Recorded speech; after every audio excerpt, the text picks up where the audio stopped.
A high-ranking military official on the offensive against some celebrities, linking them to supposed communist groups. Among them, 2018 Miss Universe Catriona Gray, after the Filipina beauty queen voiced her supports for women's rights. She joins us now for the first time on Hot Copy. Can I tell you, Catriona, it's a privilege to have you finally on Head Start. Thank you for saying yes. Thank you so much. Thank you, Ms. Karen. It's a pleasure to be with you this morning. All right, now let's talk about a serious matter. Your name was dragged on as in effect, you were red tagged by General Parlade, the spokesperson of the NTF-LCAC, and you did say that you will continue to voice support for women's protection and women's rights. I want to ask you first what you thought of the red tagging. Well, at first, of course, the first reaction was concern. Even my family, my parents in Australia, they messaged me really concerned for what was happening. But I know the groups that I work with, and with all respect to General Parlade and also to the Gabriela group, I have not done any projects or activities with them. So when the news did come about, I was very surprised. But the groups that I work with, I want people to know that when I am an ambassadress, I don't just stick my name on an organization without really knowing exactly what that group does, the projects that they're involved in.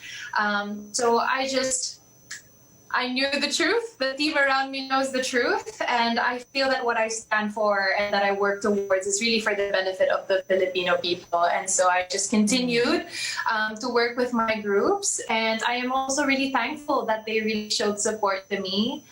These groups were Philippine Red Cross, of course, you just interviewed Senator Gordon, and also the Department of Trade and Industry, as I'm the One Town, One Product Ambassador, and also the National Commission for Culture and Arts. Okay, so the irony of this all is you were red tagged when you weren't even in a Gabriela forum?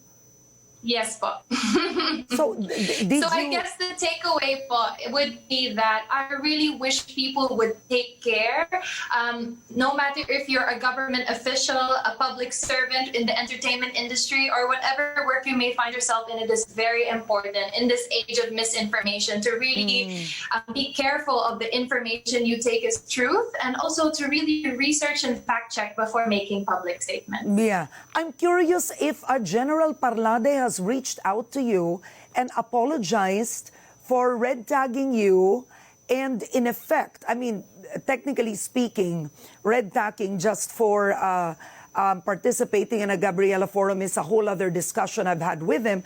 But considering you never even participated in that particular forum or in any forum with the organization, has Parlade reached out to you?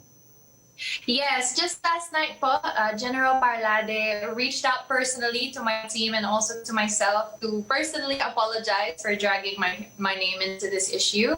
And I appreciate that he really reached out because it gave me clarification on my end also from the surprise that I felt. And I do appreciate him taking that initiative. Yeah, so he personally called you? He sent me a formal letter po.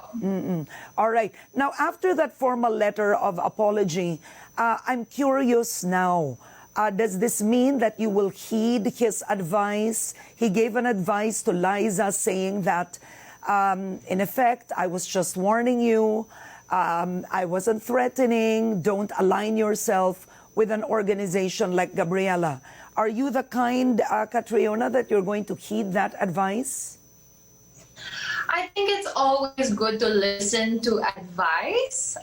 However, I do feel that there's a proper way to give guidance, to give warnings, to give advice. So hopefully I will learn from this lesson. I think it's a big learning curve for all of us that really if there is an intention to protect, it should be done in a certain way, because I feel like the way that it was done did not achieve what he intended to do, as he says he intended to do, which was to warn. It actually caused a lot of concern.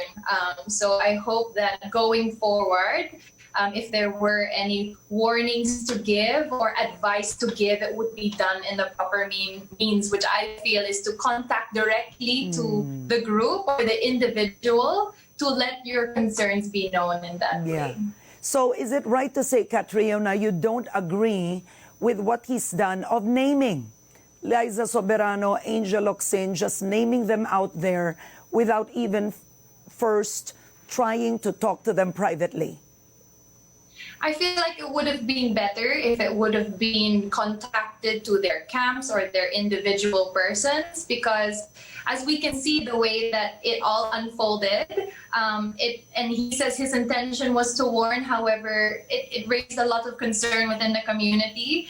So I just feel like it could have been done better. So sana, this is a learning curve for all of us, especially in the issuing of statements or even the consuming of information online, that we really need to be clear in our intention and also present information so that people can really fact check and make up their minds from that. You've given a very constructive, actually it's a suggestion on what could have been done better. I know celebrities have come together, and I know there's a campaign, no red tagging, just wear red lipstick. I've seen it already on social media. Do you support that campaign? Are you generally against red tagging? Are you standing up for that? Yes. Yeah, I don't feel, with red tagging, it's a very, it's difficult because you can construe someone in a certain light, and I feel that there should be evidence given or a basis given for that tag, for that accusation, for that, for saying that person is involved in that certain party. As with me, there was no actual connection for me in that with the Gabriela organization. So just that alone is an example of what can happen if proper evidence is not given or proper basis is not presented forward. All right.